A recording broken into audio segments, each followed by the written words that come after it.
नमस्कार दोस्तों, आप सभी लोगों का बहुत बहुत स्वागत है हमारे फर्स्ट चैप्टर में फॉरेक्स का हमारा ये जो सीरीज़ है इसके अंदर हम बात करने वाले हैं फॉरेक्स के बेसिक्स के बारे में। लाइक फॉरेक्स ट्रेडिंग क्या होती है, करेंसी पेयर्स क्या होते हैं, बहुत सारी चीज़ों के बारे में हम चर्चा करेंगे। और इस क्लास में हम क्या क्या चीज़ें पढ़ने वाले हैं एक बार मैं आपको बताना चाहूँगा। हम यहाँ पे करेंसी पेयर के बारे में बात करेंगे, pips, lot size, spread, forex sessions, इन सब चीज़ों के बारे में हम बात करने वाले हैं। तो ऑलमोस्ट 28 स्टूडेंट्स हमारे साथ प्रेजेंट हैं। गाइस, क्लास को स्टार्ट किया जाए। आप सभी लोग तैयार हैं क्लास के लिए? क्लास को स्टार्ट करें। Okay, great great great. Okay, चलिए मैम क्लास को स्टार्ट कर लेते हैं। और बिल्कुल जीरो से लेकर के चलेंगे। कोई भी चीज़ अगर नहीं समझ में आए तो आप पूछिएगा और मैं स्टार्ट करता हूँ यहाँ पे। कुछ भी अगर डाउट हो तो प्लीज़ पूछिएगा।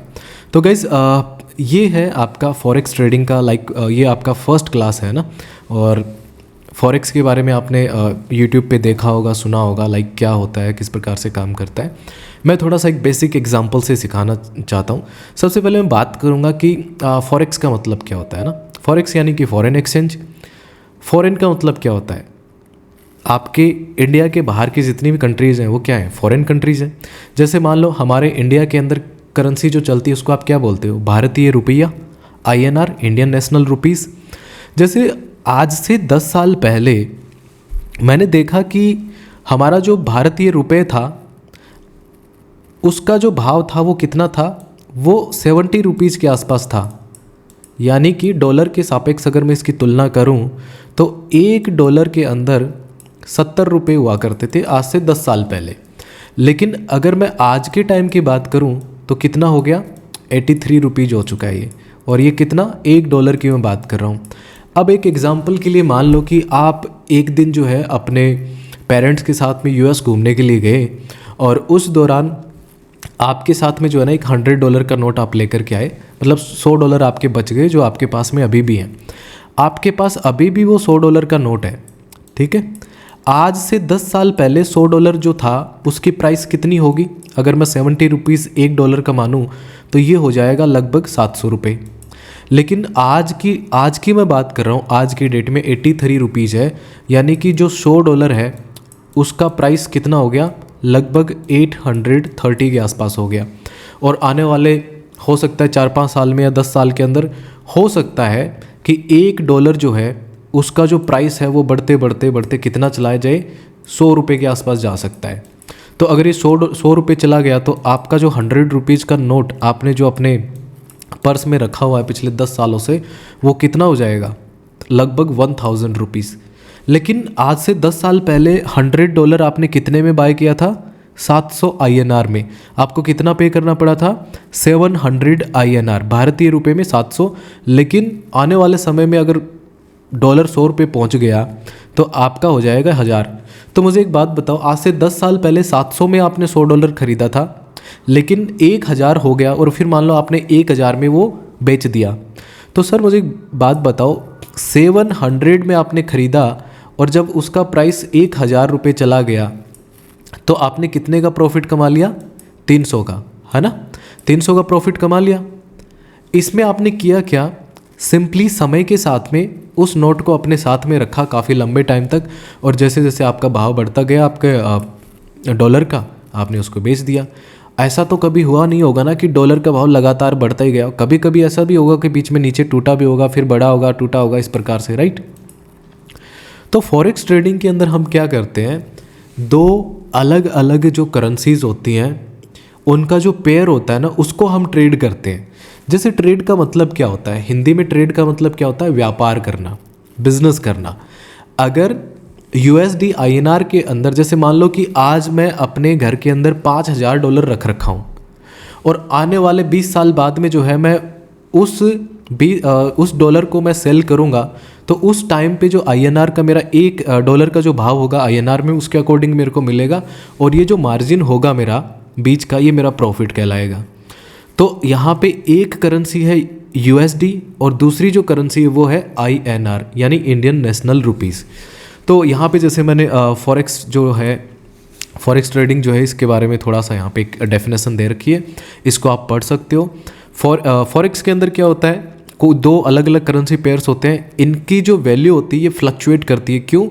इकोनॉमिक रीजन्स की वजह से, पॉलिटिकल रीजन्स की वजह से, और बहुत सारे अलग अलग मार्केट फैक्टर्स होते हैं जिनकी वजह से ये चेंज होता रहता है। तो अभी हमारी क्लास की हम शुरुआत कर लेते हैं और हम इस क्लास के अंदर क्या क्या चीज़ें डिस्कस करने वाले हैं उनके ऊपर एक नज़र डाल लेते हैं। इस क्लास के अंदर हम बात करेंगे करेंसी पेयर के ऊपर, पिप्स के ऊपर, लॉट साइज़ क्या होता है, स्प्रेड क्या होता है, और forex session, important forex session जैसे आपने सुना होगा कि like New York session, Tokyo session, London session, ये सारी चीज़ें, इन सारी चीज़ों के बारे में अपन एक एक करके चर्चा करने वाले हैं। तो सबसे पहले जो हम स्टार्ट करने वाले हैं वो है करेंसी पेयर। अगर आप फॉरेक्स ट्रेडिंग की शुरुआत करते हैं तो इन 5 चीज़ों के बारे में आपको पता होना चाहिए। करेंसी पेयर क्या होता है, पिप क्या होता है, ये सारी चीज़ें आपको पता होना चाहिए। तो एक एक करके अपन स्टार्ट कर रहे हैं। जहाँ पे भी आपको कोई भी डाउट हो, कुछ भी पूछना हो तो आप प्लीज़ पूछिएगा। करेंसी पेयर की जैसे मैं बात करूं, जैसे थोड़ी देर पहले मैंने आपको कहा कि डॉलर और INR, तो मुझे एक बात बताओ, ये जो डॉलर है इसको हम कैसे रिप्रेजेंट करते हैं, USD से, और INR मतलब हमारा इंडियन नेशनल रुपीज़, INR, ये एक करेंसी पेयर हो गया, राइट। ये क्या हो गया, एक करेंसी पेयर हो गया जिसके अंदर एक करेंसी है डॉलर और दूसरी है INR। जब भी हम थोड़ी मेरी तबीयत ख़राब है, गला भी ख़राब है, तो जब भी हम ट्रेड करते हैं तो वहाँ पे दो अलग अलग करेंसी पेयर्स, दो अलग अलग जो है करेंसीज होती है, उनको मिला करके हम एक पेयर बनाते हैं। और जब भी आप एक करेंसी पेयर लेते हैं, उनकी दोनों जो अलग अलग करेंसी पेयर होती है उनको कैसे पढ़ते हो, उनको हम वर्सेस में पढ़ते हैं। कैसे, USD वर्सेस INR। कैसे पढ़ोगे, USD वर्सेस INR। जैसे मान लो एक करेंसी पेयर आपने देखा होगा, सुना होगा, जैसे मान लो एक करेंसी पेयर है यूरो वर्सेस USD, तो इसको मैं कैसे लिखूंगा, यूरो USD, इस प्रकार से। तो इसको फुल फॉर्म क्या होती है इसकी, यूरो वर्सेस USD। ये वर्सेस क्यों बोला जाता है इसको, मतलब एक दूसरे के अपोजिट क्यों बोलते हैं इसको, वर्सेस का मतलब क्या हुआ, जैसे आपने क्रिकेट में देखा होगा इंडिया वर्सेस पाकिस्तान, इसका मतलब क्या हुआ, इंडिया और पाकिस्तान एक दूसरे के अपोजिट खेलने वाले हैं। एक क्रिकेट मैच होता है जिसमें इंडिया और पाकिस्तान का चल रहा है, एक कंट्री जो है वो मैच जीतेगा, एक कंट्री वो मैच हारेगा। कभी ऐसा तो नहीं होगा ना कि दोनों की दोनों कंट्री मैच जीत गई। एक मैच को दोनों कंट्री एक साथ नहीं जीत सकती, या तो कोई हारेगा या कोई जीतेगा। तो ये जो वर्सेस में पढ़ा जाता है इसका मतलब क्या हुआ, अब वो थोड़ा समझिएगा। जब भी हम एक करेंसी पेयर को ट्रेड करते हैं तो उसमें से किसी एक को हम क्या करते हैं, किसी एक को हम बाय करते हैं और दूसरे को हम क्या करते हैं, सेल कर देते हैं। या फिर किसी एक को हम सेल करते हैं या किसी दूसरे को हम बाय कर लेते हैं। जैसे एक एग्जांपल के लिए मान लीजिए कि USD INR में आपने ट्रेड किया, आपको लगता है कि सपोज करो इस लेवल से जो है USD INR का जो चार्ट है ना वो ऊपर जाएगा, या फिर एग्जांपल के लिए मान लो यूरो USD की मैं बात कर रहा हूँ, मान लो यूरो USD में आप ट्रेड करते हो तो ये ऊपर जाएगा, तो आपने क्या किया, यूरो USD जो है ये ऊपर जाएगा, तो आपने क्या किया, इस जगह के ऊपर इसको लॉन्ग कर दिया। जब ऊपर जाता है तो अपन क्या करते हैं, लॉन्ग कर देते हैं, यानी कि सिंपली आपको बाय करना होता है। अभी ना आप चार्ट के ऊपर भी मैं आप लोगों को दिखाऊंगा, चार्ट के ऊपर भी ले जा करके आपको बताऊंगा कि कैसे सारी चीज़ें काम करती हैं। और इस सीरीज़ के अंदर जो आने वाली क्लासेस होंगी हमारी YouTube लाइव पे भी अपन जाएंगे, तो वहाँ पे ये सारी चीज़ें मैं बेसिक से लेकर के चलूँगा, तो घबराने की ज़रूरत नहीं है, सारी चीज़ें क्लियर होती जाएंगी। अभी तक जो मैं बातें बता रहा हूँ उतना समझ में आ रहा है ना, आप लोगों को समझ पा रहे हो सारी चीज़ें? ओके, चलो ठीक है भाई। तो लॉन्ग करने का मतलब क्या होता है सर, सिंपली बाय करना, ठीक है। तो जब भी हम एक करेंसी पेयर में ट्रेड करते हैं, अगर मैं उसको बाय कर रहा हूँ, क्या, अगर मैं उसको बाय कर रहा हूँ, इसका मतलब ये हो गया कि वो ऊपर जाएगा। तो इसमें क्या होगा, ये जो पहला जो होगा इसको मैं बाय करूँगा और दूसरे को सेल करूँगा।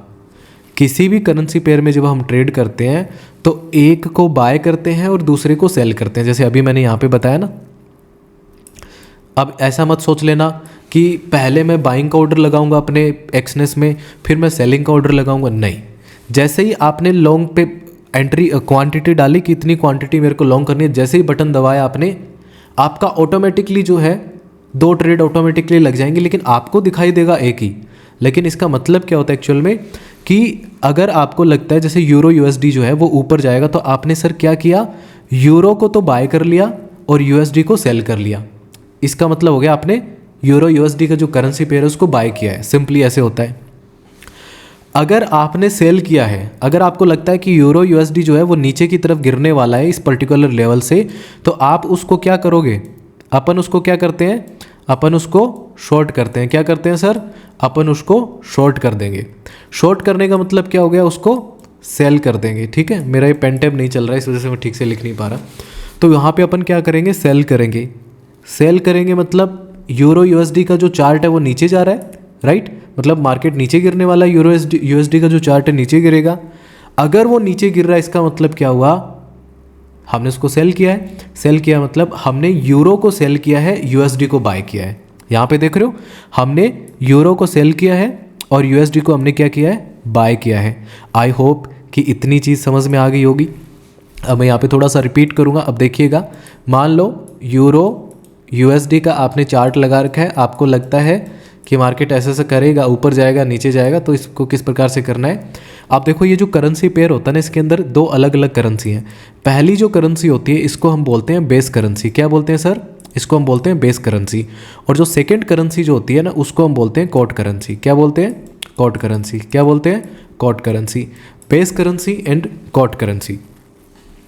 जब भी आपको लगता है कि मार्केट ऊपर जाएगा तो आप क्या करोगे, आप उस पर्टिकुलर करेंसी पेयर को क्या करोगे, बाय करोगे। क्या करोगे, बाय करोगे। इसका मतलब आपने यूरो को तो बाय किया है और यूएसडी को सेल किया है। ठीक है, अगर आपको लगता है कि वो पर्टिकुलर करेंसी पेयर का जो चार्ट है वो नीचे गिरने वाला है, तो आप उसको क्या करोगे, सेल करोगे। सेल का मतलब आपने क्या किया, यूरो को सेल किया तो इसको बाय कर लिया। सिंपल है, आपको ना फर्स्ट को देखना है। अगर मैं इसको बाय करूंगा तो ये ऑटोमेटिक सेल हो जाएगा, और अगर मैं सेल कर रहा हूँ मतलब यूरो को अगर सेल करूंगा तो यूएसडी को मैं बाय करूंगा। अभी मैंने थोड़ी देर पहले बताया कि इनके बीच में वर्सेस होता है, यानी कि ये एक दूसरे के अपोजिट होते हैं। यूरो को मैं बाय करूंगा, मेरा मतलब है कि यूरो ऊपर जाना चाहिए, तो यूएसडी क्या होता है, नीचे आएगा। लेकिन अगर मान लो आपने सेल कर दिया, तो आपका व्यू क्या है कि यूरो नीचे गिरने वाला है और यूएसडी ऊपर जाने वाला है। यूनाइटेड स्टेट्स डॉलर जो है उसका भाव बढ़ने वाला है, किसके कंपैरिजन में, यूरो के कंपैरिजन में। इतनी चीज़ समझ में आ गई क्या आप लोगों को, इतना चीज़ समझ में आया, जी सर। इतना समझ में आ गया ना। चलो ठीक है, आगे चले। लेकिन स्क्रीन थोड़ा लैग कर रहा है कुछ। सर कोई इश्यू नहीं है, मे भी थोड़ा टेक्निकल ग्लिच हो सकता है। ये मैं इसका रिकॉर्डिंग अपलोड करूँगा ना यूट्यूब पे, आप लोग देख लीजिएगा। तो कुछ ना कुछ टेक्निकल ग्लिच की वजह से ये लैग कर रहा है, माफ़ी चाहूँगा। तो इतना समझ में आया करेंसी पेयर क्या होता है। आने वाली क्लासेस में बार बार रिपीट करूँगा, बहुत सारी चीज़ें अपन लेकर के चलेंगे। ओके, अब हमने जो करेंसी पेयर पढ़े हैं, जैसे मैंने आपको यूएसडी आईएनआर बताया, यूरो यूएसडी बताया, ऐसे बहुत सारे करेंसी पेयर होते हैं। जो भी करेंसी पेयर्स होते हैं ना, उनको हम टोटल 3 हिस्सों में, 3 भागों में डिवाइड करते हैं। जैसे एक होते हैं आपके major pairs, major currency pair, minor currency pairs और एक्जोटिक करेंसी पेयर। क्या होते हैं, exotic currency pairs, major currency pair और माइनर। टोटल 3 प्रकार के करेंसी पेयर। इतना समझ में आया। अब हमें जो ट्रेड करना है ना, हम ये जो नीचे वाले जो 2 है ना, इनमें ट्रेड नहीं करेंगे, हम करेंगे मेजर करेंसी पेयर में। मेजर जो करेंसी पेयर, इनको मेजर करेंसी पेयर इसलिए कहा जाता है बिकॉज इनके अंदर बहुत ज़्यादा लिक्विड होते हैं, इनके अंदर अच्छा खासा वॉल्यूम होता है और इनका चार्ट बहुत अच्छे से मूव करता है, तो अपन अच्छा पैसा बना सकते हैं। जैसे सपोज करो आपने यूएसडी आईएनआर में ट्रेड करना है, तो यूएसडी आईएनआर का चार्ट ठीक से मूव ही नहीं करेगा, कुछ पैसा नहीं बनेगा अपना। इसलिए हम क्या करते हैं, जो मेजर करेंसी पेयर्स होते हैं ना, उनके अंदर हम ट्रेड करते हैं। जैसे एक एग्जांपल के लिए मैं आपको बताऊं 2-4, जैसे euro versus USD, GBP versus USD, USD versus JPY, USD CHF. ये 4 करेंसी पेयर है मेजर, और भी मैं आपको पूरा वॉच लिस्ट दूंगा, उसके अंदर आप देख सकते हो। ये हमारी बेसिक की क्लास है, सिर्फ बेसिक क्लास है। तो गाइज, करेंसी पेयर क्या होता है ये आपको समझ में आया। करेंसी पेयर के अंदर टोटल 3 प्रकार के पेयर होते हैं, major currency pair, minor currency pair और एक्जोटिक। माइनर के कुछ एग्जांपल जैसे मैं यूरो GBP/, GBP JPY, इसके अंदर जो माइनर वाले जो होते हैं ना, इनके अंदर क्या होगा आप नोटिस करेंगे कि डॉलर नहीं है ना, USD नहीं है। एक्जोटिक करेंसी पेयर जो होते हैं ना, उनमें भी ये डॉलर नहीं होता है, और इनके अंदर वॉल्यूम बहुत कम होता है, बहुत कम मूव करते हैं। इसलिए हमें हमेशा ट्रेड किसके अंदर करना चाहिए, मेजर करेंसी पेयर के अंदर। ठीक है, चलो नेक्स्ट स्लाइड के ऊपर चलते हैं। तो इतना पार्ट हो गया हमारा क्या, करेंसी पेयर का। अब मैं बात करने वाला हूँ पिप के बारे में। PIP आपने सुना होगा ना, कि जैसे यूट्यूब पे कोई लाइव चल रहा है, कोई फॉरेक्स ट्रेडर आपको बोलता है कि मैंने आज 100 पिप्स कैप्चर किए, मैंने 50 पिप्स कैप्चर किए, मेरा 20 पिप्स का SL चला गया। भाई ये पिप्स होता क्या है? बिटकॉइन के अंदर तो हम बोलते हैं मैंने 200 पॉइंट पकड़े, बैंक निफ्टी में बोलते हैं कि 50 पॉइंट का SL लगाया, 50 पॉइंट का टारगेट लिया, ऐसा बोलते हैं। तो फॉरेक्स में पिप क्या होता है? डायरेक्ट पॉइंट क्यों नहीं बोलते हम, है ना? पिप की फुल फॉर्म सबसे पहले जान लेते हैं। पिप की फुल फॉर्म होती है परसेंटेज इन पॉइंट। क्या बोलते हैं? Percentage in point. हमें देखो कोई ज़्यादा PhD नहीं करनी है ट्रेडिंग के अंदर, हमें बस इतना करना है कि सेटअप सीखना है, प्रॉफिट निकालना है और अपन को डन फॉर द डे कर देना है। अब जैसे आपने एक चीज़ नोटिस करी होगी, मैं यूट्यूब पे लाइव चल रहा हूँ, $100 का मेरा एक अकाउंट था, है ना। $100 का मैं अकाउंट ग्रो कर रहा था डेल्टा एक्सचेंज में, $120 तक मैंने उसको ग्रो किया। उसके बाद में क्या हुआ, मैंने 3 दिन लगातार लॉस किया, आज मेरा अकाउंट $86 पे आ गया। लेकिन जैसे मैं यूट्यूब पे बोल रहा था ना कि एक ट्रेड चाहिए मुझे जो पूरा लॉस रिकवर करेगी, हमारे अकाउंट को बड़ा कर देगी। और अभी के लिए मैं अगर आपको दिखाऊं तो यहाँ पे देखिएगा, मैंने इसमें 2-3 ट्रेड करी हैं छोटी छोटी। और अभी अगर आप देखेंगे यहाँ पे मैंने एक छोटा सा स्कैल्प किया और टारगेट मेरा समथिंग 1 लाख के आसपास है। अगर 1 लाख चला गया तो ये मेरा लगभग $200-300 के समथिंग का लगभग $250-300 बन जाएगा, तो मेरा अकाउंट डायरेक्ट ही 400 पे चला जाएगा। अभी अगर मैं अकाउंट साइज़ दिखाऊं तो $163 हो गया हमारा, था कितना 86, तो ऑलमोस्ट 100% से भी ज़्यादा मैंने निकाल लिया इसके अंदर। एनीवे इसको अपन साइड कर देते हैं, ये अपना टॉपिक नहीं है। ऐसे ही जो है अपन ट्रेड करेंगे इसके अंदर, फॉरेक्स के अंदर भी। तो पिप की अपन बात कर लेते हैं, ठीक है। अब एक चीज़ देखिएगा दोस्त, जैसे सपोज़ करो जब मैं यहाँ पे एक चार्ट आपके सामने लाया हूँ। देखो ये जो है ना, ये मेरा एक्सनेस का अकाउंट है और ये अकाउंट अभी $0 है इसके अंदर। ये हमारा फॉरेक्स विद मारवाड़ी ट्रेडर, ये यूट्यूब वाला चैनल का नाम रहेगा जो मैं अभी लॉन्च करूँगा। और जो लोग यूट्यूब पे देख रहे हैं शायद उसी चैनल पे आप देख रहे हैं इसको। तो गाइज़ यहाँ पे हम बात कर लेते हैं कि पिप क्या होता है, किस प्रकार से काम करता है। जैसे ये जो चार्ट है ना, ये जो चार्ट है, अब ये मत बोलना कि भाई मुझे ये यूज नहीं करना था, एक्सनेस ये सब, मैं सब कुछ सिखा दूंगा। अभी हम सिर्फ बेसिक देख रहे हैं। तो यहाँ पे देखिए ये यूरो USD का मैंने चार्ट लगा रखा है ना, और यहाँ पे अगर आप देखेंगे ना तो मार्केट किस प्रकार से मूव कर रहा है। लाइक नीचे गिर रहा था, अभी थोड़ा ऊपर जा रहा है। और यहाँ पे एक चीज़ नोटिस करेंगे, राइट साइड के अंदर आपको ना कुछ लिखा हुआ नज़र आ रहा है, जैसे 1.03910 ऐसा करके ये कुछ प्राइस चल रहा है। यहाँ पे क्या है 1.03950 ये लिखा हुआ है यहाँ पे। इसका मतलब क्या है और किस प्रकार से इसके अंदर पिप होता है, पिप को कैसे कैलकुलेट किया जाता है और पिप का मतलब क्या होता है, कितने पिप पे कितना प्रॉफिट होता है, वो सारी चीज़ें अभी मैं आपको बताने वाला हूँ। जैसे यहाँ पे अगर आप देखेंगे, ये देखो थोड़ा सा ऊपर जा रहा है, तो कितने पिप ऊपर गया, कितने पिप नीचे गया, हमें कैसे पता चलेगा, और कितने पिप पे कितना प्रॉफिट होगा, वो सारा अपन कैसे कैलकुलेट करते हैं वो मैं आपको अभी यहाँ पर दिखाऊँगा, ठीक है। तो पिप की अगर मैं बात करूँ, जैसे मान लो एक एग्जाम्पल के लिए मैंने जो अभी चार्ट दिखाया ना यूरो USD का मैं एक चार्ट लेता हूँ और सपोज करो यूरो USD जो है 1.1000 पे है, ठीक है, और 1.1000 से ऊपर जाता है और कहाँ तक जाता है 1.1001। अगर आप एक चीज़ नोटिस करेंगे, यहाँ पे सब कुछ सेम था, 1100 ये इतना सेम था, ये स्टार्टिंग के 4 सेम थे, लास्ट वाला बदल गया। तो होगा क्या, एक पिप का मतलब क्या होता है यूरो वर्सेस USD में, कि डेसिमल जो है ना हमारा, ये जो दशमलव है, ये जो पॉइंट है, पॉइंट के बाद में देखिएगा मैं क्या बोल रहा हूँ, पॉइंट के बाद में जो चौथा स्थान होता है, फर्स्ट, सेकंड, थर्ड और फोर्थ, ये क्या कहलाता है, ये पिप कहलाता है। किसके केस में, यूरो वर्सेस USD में। अगर 0 से अगर ये 1 हो गया तो इसका मतलब मेरा चार्ट जो है वो कितना मूव किया है, 1 पिप मूव किया है। सपोज करो ये 1.1000 से बढ़ कर के ये कहाँ पे चला जाए, ये 9 हो जाता है यहाँ पे, तो मेरा चार्ट कितना मूव कर गया, 9 पिप्स मूव कर गया। इतना समझ में आ गया? आवाज़ वगैरह सब क्लियर है ना भाई लोग? आवाज़ वगैरह सब आ रही है ना आप लोगों को अच्छे से? All good? ठीक है। तो यहाँ पे ना एक एग्जांपल के लिए मैंने लिख भी रखा है। अब देखो मैंने यूरो वर्सेस यूएसडी में एक चीज़ यहाँ पे लिख रखी है, इसको आप देख लेना अच्छे से। यहाँ पे डेसिमल के बाद में जो चौथा पॉइंट होता है ना, वो हमारा पिप कहलाता है, ठीक है। लेकिन देखो ज़्यादातर जो करेंसी पेयर्स होते हैं, अगर पॉइंट के बाद में 4 है, 4 वैल्यूज़ हैं, तो उसके अंदर जो चौथी वैल्यू होती है, जैसे 1 से बढ़ करके ये 2 हो गया, 2 से बढ़ करके 3 हो गया, तो मतलब ये 1-1 पिप करके बढ़ रहा है। लेकिन जो JPY वाले होते हैं ना, जैसे USD JPY, GBP JPY, ऐसे पेयर्स होते हैं जिनके लास्ट में JPY आता है, उनके अंदर क्या होता है, जो डेसिमल के बाद में जो दूसरी वैल्यू होती है ना, वो पॉइंट वो क्या करती है, एक पिप को रिप्रेजेंट करती है।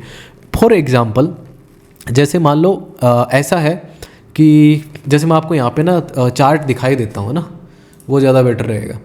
मैं यहाँ पे लाता हूँ और अभी हम क्या लगा देते हैं इसके अंदर, जैसे हम सर्च करते हैं USD JPY का मैं चार्ट लगा लेता हूँ आपकी स्क्रीन पे। और स्क्रीन पे अगर आप यहाँ पे देखेंगे, यहाँ पे अगर आप देखेंगे तो यहाँ पे क्या चल रहा है, 157.331 332 इस प्रकार से चल रहा है। तो क्या इसका मतलब ये हो गया कि जैसे 30 से 31 होगा तब 1 पॉइंट बढ़ेगा, या किस प्रकार से? ये जो पॉइंट है, इस पॉइंट के जस्ट बाद में जो दूसरा स्थान है वो चेंज होना चाहिए। जैसे यहाँ पे है 157.329, तो जब ये ऊपर जाएगा और ये 2 की जगह कितना हो जाएगा, 3 हो जाएगा। ये 2 की सेकंड पॉइंट के बाद में दूसरी वैल्यू जो है वो चेंज होनी चाहिए, 2 से ऊपर जाएगी यानी 3 से ऊपर 4, तो ये 1 पिप कहलाएगा। जैसे मैं दूसरा पेयर देख लेता हूँ, जैसे यहाँ पे अपन ने एग्जाम्पल कौन सा देखा था, यहाँ पे अपन ने, चलो एग्जाम्पल नहीं दे रखा इसमें, GBP JPY मैं आपको दिखाता हूँ। दूसरा देखते हैं, GBP JPY, ये रहा, great Britain pound versus JPY।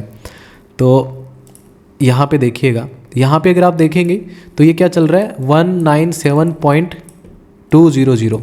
तो ये यहाँ पे 1 पिप कब बढ़ेगा, जब इस 0 के बाद में 1 आ जाएगा, ठीक है। यहाँ पे देखो ये 197.200 है ना, अब देखो यहाँ अब ये 1 पिप हो गया, कहाँ पे, जैसे ही ये 20 से 21 हो गया, ये 20 से 21 होगा, तो ये ऑब्वियस सी बात है पॉइंट के बाद में जो सेकंड, ये दूसरी जो वैल्यू है ये चेंज होगी। तो इसको अपन क्या बोलते हैं, किस प्रकार से रिप्रेजेंट करते हैं, इसको अपन 1 पिप कह करके बुलाते हैं। अच्छा, पिप समझ में आ गया। ज़्यादातर जो करेंसी पेयर होते हैं उनके अंदर क्या होता है, जो 4th डेसिमल वैल्यू होती है उसको अपन पिप के साथ रिप्रेजेंट करके, पिप के साथ जोड़ करके रिप्रेजेंट करते हैं। लेकिन अगर JPY की अगर मैं बात करूं, ऐसे पेयर्स, ऐसे मेजर पेयर जिनके अंदर JPY आता है, तो पॉइंट के बाद में जो दूसरा वैल्यू आएगा ना, वही क्या कहलाएगा, आपका पिप कहलाएगा। अब इतना समझ में आ गया पिप क्या होता है। अब अपन क्या करते हैं, थोड़ा सा आगे बढ़ते हैं और अब हम बात कर लेते हैं लोट साइज़ की। अब हम बात कर लेते हैं कि कितना लोट लेना चाहिए और कितना पिप लेना चाहिए ताकि आपको इतना प्रॉफिट हो, ऐसा करके, है ना। जैसे फॉरेक्स जो होता है ना, उसके ऊपर टोटल 3 प्रकार के लोट साइज़ होती हैं। लोट साइज़ का मतलब क्या होता है, देखो यहाँ पे देखिएगा दोस्त, अगर मान लो मैं ट्रेड लूँ, यहाँ पे कहाँ गया ये, 1 मिनट रुकना यार, 1 मिनट, ये रहा। आप सपोज करो मेरे को यहाँ पे ना ट्रेड लेना है, जैसे यहाँ पे इधर की तरफ देखिएगा तो ये वॉल्यूम लिख रखा है ना, वॉल्यूम के आगे देखो लॉट्स है, तो मैं कितना लॉट लूँ, जैसे मान लो मैं 1 लॉट लेता हूँ, तो 1 लॉट लेने के लिए मेरा मार्जिन लगेगा कितना, $62 में मैं 1 लॉट बाय कर सकता हूँ। लेकिन अगर मान लो मैंने 1 लॉट बाय कर लिया और मार्केट 1 पिप ऊपर चला गया, तो मुझे कितना प्रॉफिट होगा, या फिर मान लो मेरे साथ में 10 पिप ऊपर चला गया तो मुझे कितना प्रॉफिट होगा, ये देखना है। 1 लॉट होता है, ये सबसे बड़ा लॉट होता है, फिर इसके बाद में हम डिस्कस करेंगे कैसे कैसे होता है। आप लोग बोर तो नहीं हो रहे हो ना। और जितने भी लोग मुझे यूट्यूब पे देख रहे हैं प्लीज़ वीडियो को एक बार लाइक ज़रूर कर दीजिएगा, अपने दोस्तों तक ज़रूर शेयर कर दीजिएगा, और आने वाली जो क्लासेस हैं वो भी आप अटेंड कीजिएगा प्लीज़। तो गाइज़ फॉरेक्स के अंदर जो 3 प्रकार के जो लोट होते हैं वो किस प्रकार से होते हैं? पहला होता है आपका स्टैंडर्ड लोट, उसके बाद में जो आता है आपका आता है मिनी लोट, उसके बाद में आएगा आपका माइक्रो लोट। तो सबसे पहले अपन बात कर लेते हैं किसकी? स्टैंडर्ड लोट की। तो जो स्टैंडर्ड लोट होता है ना, उसके अंदर हम क्या करते हैं, बेस करेंसी, जैसे मान लो आपने यूरो यूएसडी का अगर 1 लोट बाय किया है, यूरो यूएसडी का अगर आपने 1 लोट बाय किया है, तो इसका मतलब ये हो गया उसकी बेस करेंसी का आपने कितनी 1 लाख यूनिट जो है वो बाय करी है। कितनी? 1 लोट का मतलब क्या हो गया? बेस करेंसी की 1 लाख यूनिट बाय करी है। नहीं समझ में आ रहा? कोई दिक्कत नहीं है, आप बस शांति से इन चीज़ों को बस सुनते रहिएगा। आने वाले क्लासेस में जब मैं इन चीज़ें रिपीट करूँगा बार बार, तो ये सारी चीज़ें आपको अच्छे से समझ में आएंगी, ठीक है।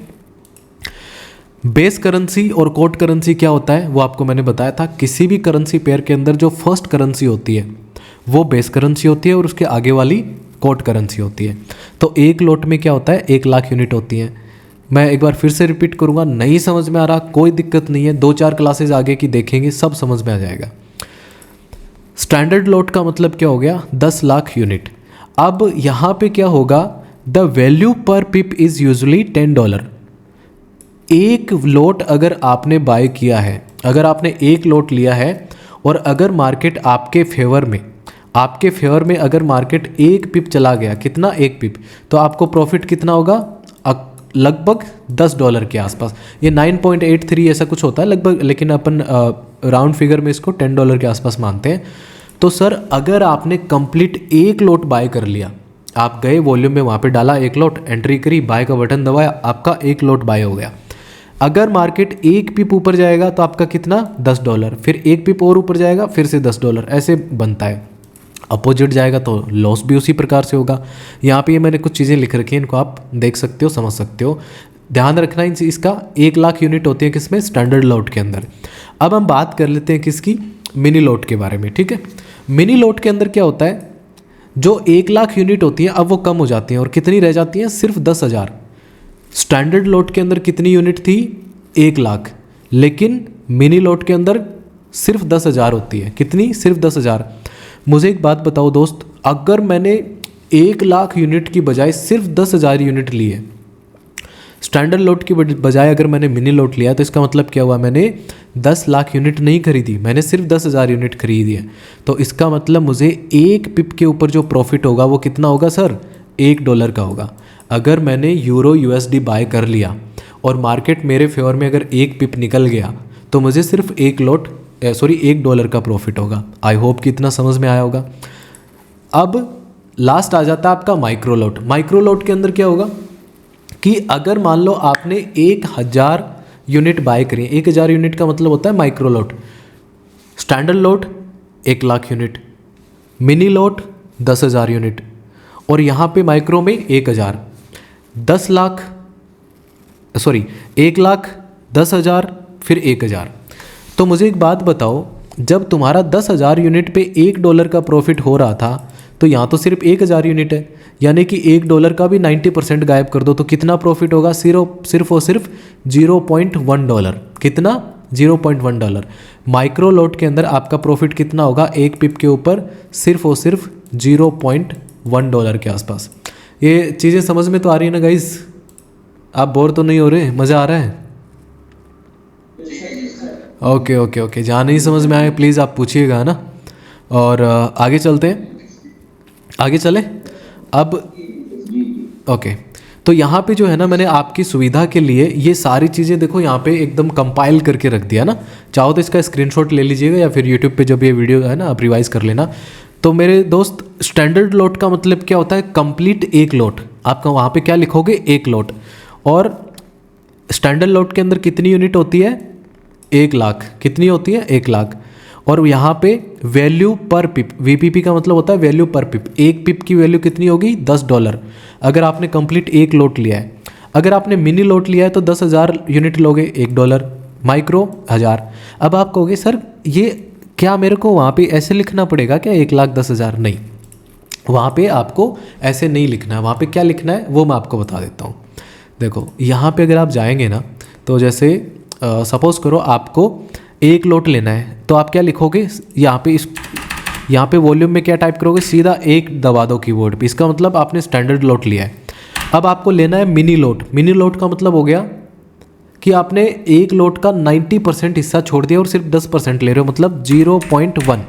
ठीक है, ये हो गया मिनी लोट। अब माइक्रो लोट कैसे लोगे?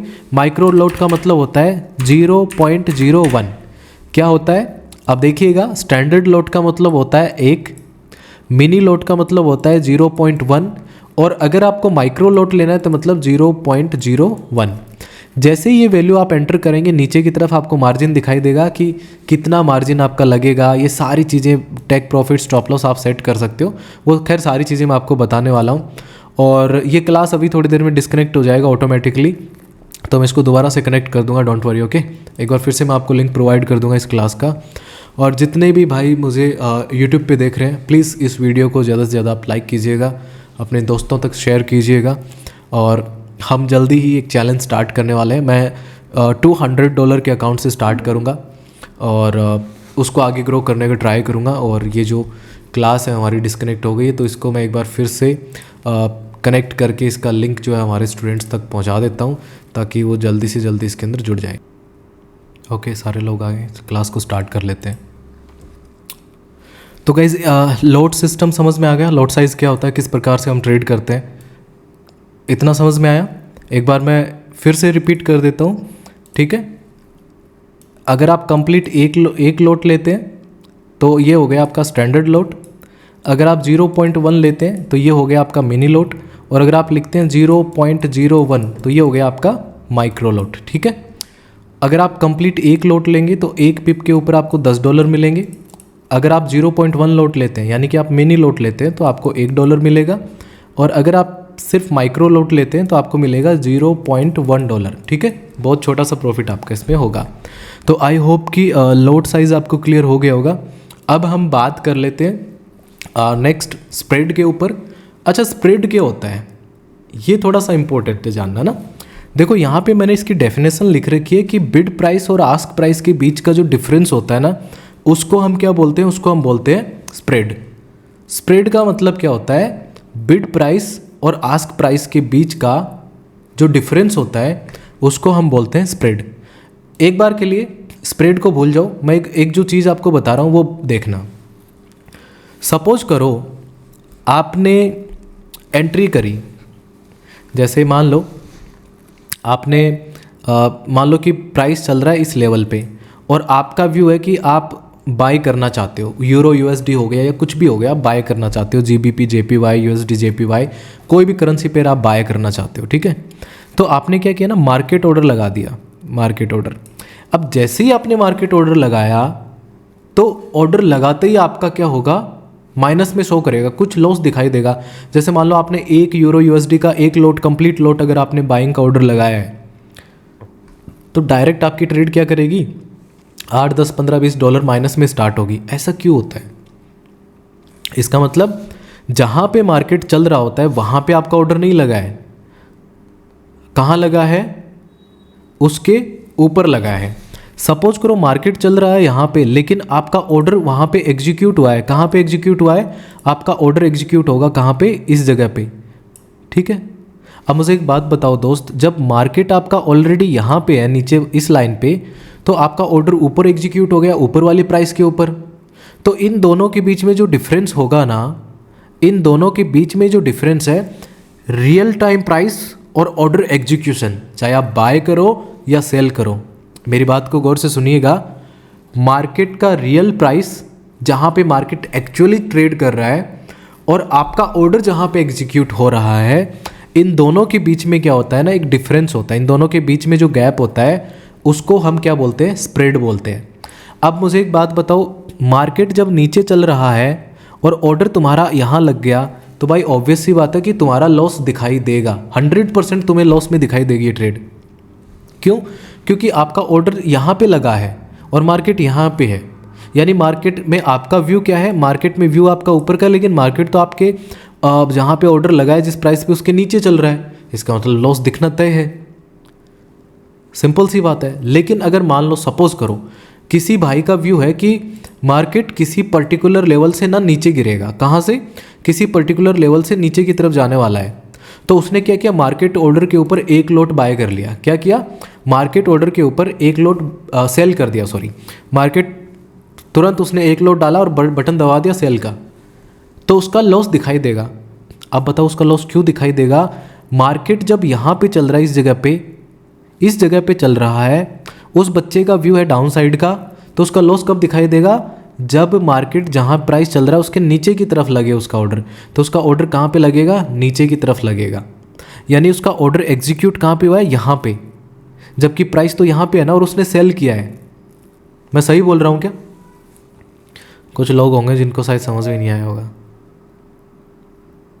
बताओ सही बोल रहा हूँ भाई? पता नहीं क्या सही बोल रहे, कैसे सही बोल रहा हूँ बताओ। मार्केट यहाँ चल रहा है, ठीक है, और उसका ऑर्डर लग गया यहाँ पे, इस जगह पे, यहाँ पे उसका ऑर्डर लगा है, ठीक है, और उसका व्यू क्या है कि मार्केट इस जगह से नीचे की तरफ जाएगा। लेकिन सर उसका ऑर्डर तो बेचारे का यहाँ पर लगा है ना, तो वो ब्रेक इवन पे कब आएगा? जब ये प्राइस इस लाइन पे आएगी तब वो ब्रेक इवन पे आएगा, और इसके नीचे जब गिरेगी तब उसका प्रॉफिट होगा। तो इन दोनों के बीच का जो डिफरेंस होगा उसको अपन क्या बोलते हैं? स्प्रेड बोलते हैं। सर मज़ा नहीं आ रहा है, एक काम करो ना, हमको ना चार्ट पे दिखाओ, ऐसे मज़ा नहीं आ रहा। तो अपन एक काम करते हैं ना, चार्ट देख लेते हैं, ठीक है। अब यहाँ पे देखिएगा, आपको मेरी स्क्रीन के ऊपर दो लाइनें दिखाई दे रही होंगी। एक मिनट रुको, इसको मैं काट देता हूँ।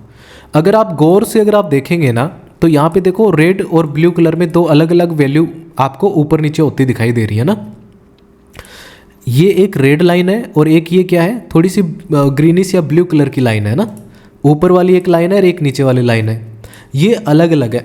अगर मैं सेल करूँगा मार्केट को, तो हमेशा कहाँ पे ऑर्डर लगेगा मेरा? यहाँ पे, इस जगह पे।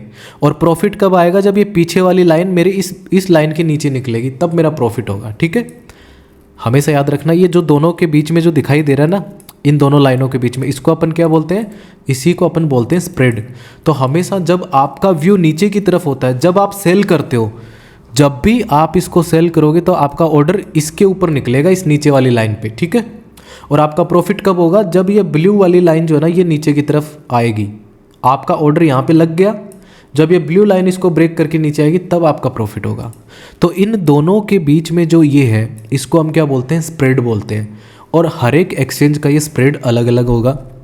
एक्सनेस के स्प्रेड्स जो होते हैं वो सबसे कम होते हैं। That's why I recommends Exness का जो लिंक है इस वीडियो के डिस्क्रिप्शन में आपको मिल जाएगा, आप चाहें तो अकाउंट ओपन कर सकते हैं। और अगर आप उस लिंक से अकाउंट ओपन करते हैं तो आपको हमारे प्रीमियम टेलीग्राम ग्रुप के अंदर ऐड कर दिया जाएगा, जहाँ पे फॉरेक्स और क्रिप्टो के रिगार्डिंग हमें कुछ इंपॉर्टेंट डिस्कशन या ट्रेड्स वहाँ पे देते हैं। तो डिस्क्रिप्शन में लिंक है एक्सनेस का, वो आप उससे अकाउंट ओपन कर सकते हैं। एक्सनेस के ऊपर कैसे ट्रेड करना है वो सारी चीज़ें मैं बता दूंगा। फिलहाल हमारी ये बेसिक की क्लास है। तो स्प्रेड समझ में आ गया क्या? अब देखो, मेरा सिंपल सा कहने का मतलब है, यहाँ पे जब आप सेल करोगे तो यहाँ पे ऑर्डर लगेगा, और अगर आपको बाय करना है तो यहाँ पे लगेगा, ठीक है। ये दोनों लाइन समझ में आ गई। अब मैं एक बार फिर से चार्ट में जा रहा हूँ, फिर से यहाँ पे आ जाता हूँ, और आप समझिएगा सर, वहाँ पे जो दो लाइनें थी वो मैं ड्रॉ कर देता हूँ। जो लोग लेट आ रहे हैं उनको एक बार एडमिट कर दीजिएगा प्लीज़। देखिएगा मेरे दोस्त, मान लो कि एक नीचे वाली लाइन है, वो रेड कलर से आपको जो दिखाई दे रही थी, और एक लाइन थी ऊपर की तरफ, ठीक है। तो आपका व्यू अगर है कि मार्केट ऊपर जाने वाला है तो आप क्या करोगे? बाय करोगे। लेकिन अगर आपका ये व्यू कि मार्केट नीचे की तरफ गिरने वाला है तो आप सेल करोगे। तो जब भी आप फॉरेक्स के अंदर बाय करते हो, तो आपका जो ऑर्डर होगा वो कहाँ पे लगेगा? ऊपर की तरफ लगेगा, यानी इस वाली लाइन के ऊपर आपका ऑर्डर लगेगा। लेकिन जब आप सेल करेंगे तो आपका ऑर्डर इसके ऊपर लगेगा। और आपका ब्रेक इवन कब आएगा? जैसे सपोज करो आपने बाय कर लिया, तो इस लेवल के ऊपर आपका बाय हो गया, तो जब प्राइस मूव करते, ये नीचे वाली लाइन जब इस ऊपर वाली लाइन के ऊपर निकलेगी, यानी आपके एंट्री एरिया के ऊपर निकलेगी ना, तब आपका प्रॉफिट आएगा। इतने जो बीच का होता है ना, इसको अपन क्या बोलते हैं? इसको अपन बोलते हैं स्प्रेड। अब यहाँ पे देखो, मैंने लिख रखा है the difference between bid and ask price is called spread. Bid and ask का मतलब क्या होता है, एक चीज़ हमेशा याद रखो। बिड का मतलब क्या होता है, बोली लगाना। आस्क का मतलब जैसे मान लो कि आपको अपना कोई प्रॉपर्टी बेचना है, तो कोई खरीदार आएगा तो वो आपसे क्या पूछेगा कि भाई आपकी आस्किंग क्या है, आपकी आस्किंग क्या, आप ज़मीन बेचना चाहते हो, अपनी गाड़ी बेचना चाहते हो, आपकी आस्किंग प्राइस होगी ना कि भाई मैं मेरी गाड़ी बेचना चाहता हूँ और मुझे मेरी गाड़ी 25 लाख में बेचनी है। तो मेरी जो आस्क प्राइस है वो क्या है, मैं बोल रहा हूँ कि मैं 25 लाख में बेचना चाहता हूँ, इस प्रकार से ना। तो हमेशा याद रखना, बिड प्राइस का मतलब होता है जहाँ पे आप सेल करते हो। तो बिड प्राइस यानी ये वाला, और आस्क प्राइस मतलब ये वाला। बिड प्राइस का मतलब हो गया वो वैल्यू जहाँ पे आप सेल करोगे। सेल कहाँ करोगे, दोनों लाइनों में से कहाँ से सेल करो, नीचे वाली पे सेल होगा। और आस्क प्राइस मतलब ऊपर वाली। सिंपल इस तरीके से याद रखो। और अगर नहीं भी याद रहता है स्प्रेड, कोई दिक्कत नहीं है यार। कौन सा अपन यूपीएससी क्लियर कर लेंगे, अपन को यूपीएससी एग्जाम नहीं देना। अपन को बस इतना समझना था स्प्रेड क्या हो गया। एक्सनेस के चार्ट में जो लाल और नीली लाइन के बीच का जो डिफरेंस होता है उसको स्प्रेड बोलते हैं। और मैं जब ट्रेड करूँगा तो वो बता दूंगा स्प्रेड क्या होता है। आई होप इतना समझ में आ गया होगा, ठीक है। अब हम आगे चल लेते हैं और अब हम बात करने वाले हैं कुछ इंपॉर्टेंट फॉरेक्स सेशंस के बारे में। जैसे आपने सुना होगा London session, New York session, Tokyo, Sydney, Asian session, ऐसे कुछ सुना होगा ना। तो अगर आपको कुछ इम्पोर्टेंट फॉरेक्स सेशंस के बारे में जानकारी लेनी है तो मैं एक वेबसाइट रेकमेंड करूँगा आपको। आप सर्च कीजिएगा बेबी पिप्स, सॉरी मैंने स्पेलिंग गलत लिख रखी है। यहाँ पे ये स्पेलिंग है इसकी बेबी पिप्स, क्या स्पेलिंग है बेबी पिप्स। आप सर्च कीजिएगा गूगल के ऊपर बेबी पिप्स, BABYPIPS। तो अगर आप सर्च करेंगे बेबी पिप्स तो आपके सामने एक वेबसाइट ओपन होगी। जैसे मैं अभी ये ओपन कर लेता हूँ, एक मिनट रुकिएगा। तो एक बार मैं ये वेबसाइट आपको दिखा देता हूँ ओपन करके। तो ये वो वेबसाइट है, सर्च कर लेना babypips.com। तो इस प्रकार से आपके पास सामने आ जाएगा। या फिर आप सर्च करेंगे ना फॉरेक्स मार्केट टाइमिंग्स, तो बेबी पिप्स वाली लिंक ओपन कर लेना। अब मैं इसके बारे में थोड़ा इंपॉर्टेंट डिस्कशन करने वाला हूँ, वो सुनिएगा। अभी जो मेरे को टाइम दिख रहा है ना यहाँ पे, ये दिख रहा है IST में, मतलब इंडियन स्टैंडर्ड टाइम हमको दिखा रहा है। यहाँ पे देखो ये जो घड़ी चल रही है ना ऊपर की तरफ, एक मिनट, ये जो यहाँ पे जो घड़ी चल रही है ये मेरा इंडियन टाइम बता रहा है। आज मंगलवार है, 9:53 पे मैं अभी अपन चल रहे हैं। देखो यहाँ पे नीचे की तरफ कॉर्नर में आप देख सकते हैं 9:53 हो रहा है। अब ये जो सेशंस है ना, कुछ इंपॉर्टेंट सेशंस वो इसने यहाँ पे बता रखे हैं। कौन कौन से, Sydney session, Tokyo session, London session और न्यूयॉर्क सेशन। अब मुझे एक बात बताइएगा, अगर मैं बात करूँ धरती की तो सूर्य किधर से उगता है, इधर से उगता है ना, इस प्रकार से। तो सबसे पहले जो सूर्य की किरणें पड़ेंगी वो धरती के किस पार्ट पे पड़ेंगी, ये वाले पे या इस वाले पे। ऑब्वियस सी बात है ईस्ट में होगा। इसीलिए कहा जाता है कि जापान जो होता है उसके अंदर सूर्य सबसे पहले दिखाई देता है ना। तो यहाँ पे देखिएगा, जापान से भी पहले जो मार्केट ओपन होता है वो होता है ऑस्ट्रेलिया का मार्केट। और उस सेशन को हम क्या बोलते हैं, सिडनी सेशन। क्या बोलते हैं, सिडनी सेशन। जो जापान का जो मार्केट होता है उसका जो सेशन ओपन होता है उसको हम बोलते हैं टोक्यो सेशन, यानी एशियन मार्केट्स इसको आप कह सकते हो। और एक होता है जब हमारे दिन में लगभग 1:30 बजे रखा होता है ना, 1-1:30 बजे के आसपास, तब होता है लंदन सेशन ओपन। और शाम के टाइम पे, शाम को जो है यहाँ पे अगर आप देखेंगे ये होता है आपका लगभग 6:30 बजे के आसपास न्यूयॉर्क सेशन। इंपॉर्टेंट चीज़ें अब याद रखना, इस घड़ी को उठाओ और ये जो लाइन है ना, ये लाइन कहाँ से स्टार्ट हो रही है उस पर ले जाओ। तो देखो सिडनी सेशन रात के 1:30 बजे स्टार्ट होगा, यानी अभी कितना बज रहा है, अभी 10 बज रहे हैं। और रात के 1:30 बजे ऑस्ट्रेलिया का फॉरेक्स मार्केट का सेशन ओपन हो जाएगा, ठीक है। उसके बाद में रात के कितनी बजे, यहाँ पे देखना नीचे टोक्यो सेशन कहाँ पे ओपन होगा, सुबह 5:30 बजे। तो देखो ये सेशन रात के 1:30 बजे चल रहा होगा, लेकिन जब ये चल रहा होगा चलते चलते बीच में क्या होगा, एक और मार्केट ओपन हो जाएगा, ये है ना, सुबह 5:30 बजे। तो यहाँ पे देखना ये लाइन ना थोड़ी ऊपर बढ़ रही है। तो ये क्या बताता है, ये बताता है ट्रेडिंग वॉल्यूम, यानी कि मार्केट के अंदर वॉल्यूम कब बढ़ता है, जब ये जो सेशंस होते हैं ना ये आपस के अंदर ओवरलैप करते हैं। ओवरलैप का मतलब होता है एक सेशन के साथ साथ दूसरा सेशन जब चल रहा होता है उस दौरान सबसे ज़्यादा वॉल्यूम आता है। और मैं आपको बताना चाहूँगा यूके का जो मार्केट होता है ना, यूके लाइक ट्रेडिंग हब कहा जाता है, जो यूके वाला, यूके जो होता है इसको, यूके और न्यूयॉर्क, ये जो 2 सेशन होते हैं ना ये सबसे ज़्यादा वॉल्यूम लाते हैं मार्केट के अंदर। आप देखेंगे गोल्ड में या फॉरेक्स के अंदर अगर आप देखेंगे तो बहुत ज़्यादा मूव करता है मार्केट। कब? शाम को 6 बजे के बाद में, बिकॉज लंदन सेशन तो उस दौरान चल ही रहा होता है और वहाँ पे न्यूयॉर्क सेशन भी ओपन होता है। तो यहाँ पे देखो इस घड़ी को इधर खिसकाओगे तो नीचे देखो न्यूयॉर्क सेशन का टाइमिंग आ रहा है ऊपर 6:30 बजे। अब एक यहाँ पे देखो समर सेशन और विंटर सेशन होता है, तो यहाँ पे ना 1 घंटे का गैप आता है। न्यूयॉर्क मार्केट क्या होता है, न्यूयॉर्क सेशन 1 घंटे शिफ्ट हो जाता है। अभी जैसे 1 घंटे पहले खुल रहा है, फिर वहाँ पे 1 घंटे बाद में खुलेगा, उसकी अपन को ज़्यादा ज़रूरत नहीं है। आप सिंपली बेबी पिप्स पे जाओ और यहाँ पे एक आइडिया लग जाएगा आपको कि सिंपली रात के 1:30 बजे क्या होता है ये मार्केट। अब अगर हमें फॉरेक्स में ट्रेड करना है तो क्या रात को सच में मेरे को 1:30 बजे तक जागना या 1:30 बजे उठना चाहिए कि मैं सिडनी सेशन में ट्रेड करूँ? ऐसा कुछ जवाब है ना, कोई दिक्कत ही नहीं है। आप सिंपली क्या कर सकते हो, आप सिंपली एक टाइम फिक्स कर लो कि मुझे रात को ट्रेड करना है। कितनी बजे?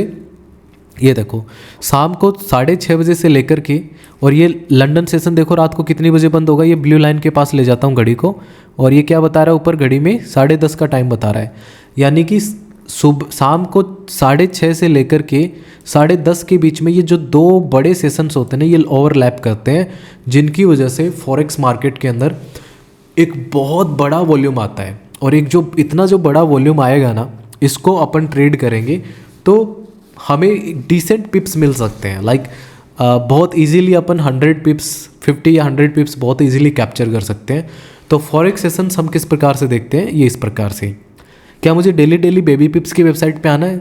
नहीं, कोई दिक्कत नहीं। शुरू में 4-5 बार आप आ सकते हैं ताकि आपको ये याद हो जाए कि हाँ, अब मेरे साथ रिपीट कीजिएगा। सिडनी सेशन रात के 1:30 बजे खुलता है, सुबह 5:30 बजे खुलेगा कौन सा आपका टोक्यो का मार्केट, और यहाँ पे दोपहर के 1:30 बजे लंदन सेशन, जब हमारे दिन में इंडिया में 1:30 बज रहा होता है तब लंदन सेशन ओपन होता है, और शाम को 6:30 बजे यूएस सेशन ओपन होता है। तो बहुत सिंपल सी चीज़ है कि सबसे ज़्यादा जो वॉल्यूम आता है वो आता है 6 से 10 के बीच में। इसी वजह से जो मैं फॉरेक्स वाला जो सेशन लूँगा वो शाम के टाइम पे लूँगा, ठीक है। तो यहाँ पे जो ये 1-2 घंटे अपन लाइव रहेंगे उसके अंदर अपन देखेंगे क्या रहता है।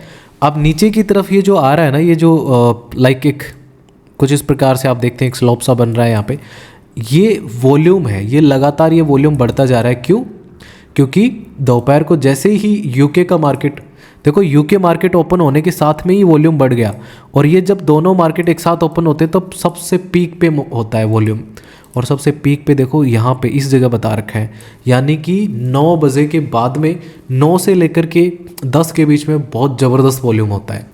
तो ये था हमारा फॉरेक्स सेशन। एक बार मैं आपको थोड़ा सा ब्रीफली एक बार बता देता हूँ क्या क्या चीज़ें आपने आज डिस्कस करी।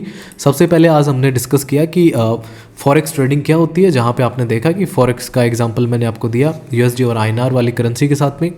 उसके बाद में हमने देखा ये हमारा लाइक इंडेक्स था, क्या क्या अपन को पढ़ना है। आई होप कितना समझ में आया होगा, नहीं आया कोई दिक्कत है, आने वाली क्लासेस में बार बार रिपीट करूँगा। करेंसी पेयर जैसे यूरो यूएसडी का मैंने आपको बताया, जैसे मैंने यूरो वर्सेस यूएसडी के बारे में आपको बताया, यहाँ पे मैं लिख देता हूँ। अब मैं फटाफट रिवाइज करवा देता हूँ, ये चीज़ याद रखना जो मैं बता रहा हूँ। यहाँ पे पहली जो करेंसी होती है ना पेयर के अंदर, जो पहली करेंसी उसको अपन क्या बोलते हैं, उसको अपन बोलते हैं बेस करेंसी, और दूसरी जो करेंसी होती है उसको अपन क्या बोलते हैं, कोट करेंसी। क्या बोलते हैं? Quote currency.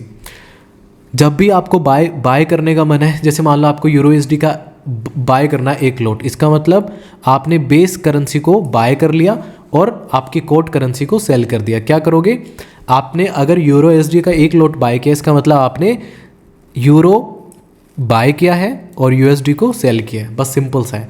लेकिन अगर आप मान लो आपका मन ये कि नहीं मैं यहाँ से मार्केट नीचे गिरेगा मैं सेल करने वाला हूँ, तो यूरो यूएसडी को जो आप सेल करते हो इसका मतलब हो गया कि यूरो को तो आपने सेल किया है और यूएसडी को आपने बाय किया है, बहुत सिंपल सा है।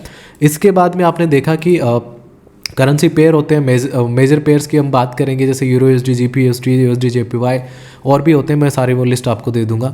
इसके बाद में आपने देखा कि पिप्स क्या होते हैं, कैसे हम कैलकुलेट करते हैं, वो सारी चीज़ें आपने देखी। इसके अलावा लॉट साइज़ की मैं बात करता हूँ, स्टैंडर्ड, मिनी और माइक्रो। स्टैंडर्ड मतलब 1 लॉट, मिनी मतलब 0.1 लॉट, माइक्रो मतलब 0.01 लॉट। इसके बारे में आपने देखा, और उसके बाद में आपने देखा ये सारा मैंने जो लिस्ट आपको दे रखा है। इसके बाद में आपने डिस्कस किया कि स्प्रेड क्या होता है। स्प्रेड जब भी आप बाय करते हो या सेल करते हो आपका छोटा सा लॉस दिखाई देता है just because of the spread. और मैं जब ट्रेड करूँगा तो आपको ये सारी चीज़ें बताऊँगा, ये स्प्रेड होता है। वैसे ये बेसिक क्लास थी, it was the introduction for forex market. और इंपॉर्टेंट फॉरेक्स सेशंस आपको देखने तो बेबी पिप्स, स्पेलिंग गलत है, BABYPIPS, ये आप सर्च कर लीजिएगा गूगल के ऊपर तो आपको इंपॉर्टेंट फॉरेक्स सेशंस आपको दिखाई देंगे। तो गाइज़ ये था हमारा फर्स्ट क्लास फॉरेक्स का। आई होप कि आपको इतनी चीज़ें समझ में आई होंगी अच्छे से। इतना समझ में आया कि एक बार प्लीज़ बताइएगा। रितेश जी सारी चीज़ें समझ में आ गई? दीपिका मैम सारी चीज़ें क्लियर हो गई? बेस करेंसी, कोट करेंसी, ये सारी चीज़ें समझ में आ गई ना? अच्छा, कुछ लोग बोलेंगे सर XAU USD मतलब जिसको आप गोल्ड बोलते हो वो क्या होता है? क्या वो करेंसी? गोल्ड करेंसी थोड़ी ना है। गोल्ड क्या है? कमोडिटी है ना। गोल्ड हो गया, सिल्वर हो गया, सब कमोडिटी मार्केट के अंदर आता है, तो वो एक अलग चीज़ है। हालांकि अपन गोल्ड में भी ट्रेड करते हैं, लेकिन यूजुअली अपन क्या बोलते हैं, फॉरेक्स का एक पार्ट समझ लेते हैं गोल्ड को भी। तो अपन गोल्ड में भी ट्रेड करेंगे, बाकी करेंसी पेयर जो इंपॉर्टेंट है उनके अंदर भी अपन ट्रेड करेंगे।